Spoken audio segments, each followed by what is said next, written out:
خپل ارزښت مو وپېژنئ. یو سپین ږیري له مرګ وړاندې زوی ته ساعت ورښکاره کړ او ورته یې وویل دا ساعت یې نیکه راکړی دی، کابو 200 کاله پخوا جوړ سوی. مخکې له دې چې تا ته یې درکړم د ګاڼو دکان ته لاړ شه او ترې وپوښته چې څومره ارزښت لري. زوی یې د ګاڼو دکان ته لاړ او چې راستون سو پلار ته یې وویل $1.5 یې ارزښت ورته وټاکلو. پلار یې ورته وویل کباړ ته لاړ شه.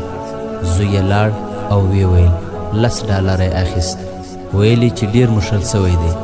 پلار یې بیرته میوزیم ته ولېږه او ورته یې وویل چې ساعت یې هلته ورښکاره کړه.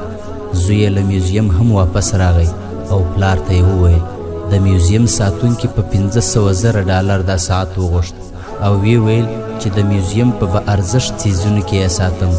پلار یې وویل غوښتل مې په دې پوه سي چې وړ ځایونه ستا په ارزښت پوهېږي، هیڅ وخت په ناوړه ځایونو کې خپل ارزښت مه لټوه. که خپل ارزښت یې ونه موند مه خواشینی کېږه. چیرې دې چې درناوی کېږي هم هلته اوسه او چیرې دې چې درناوی نه کېږي هلته مه ځه. خپل ارزښت یې وپېژنه.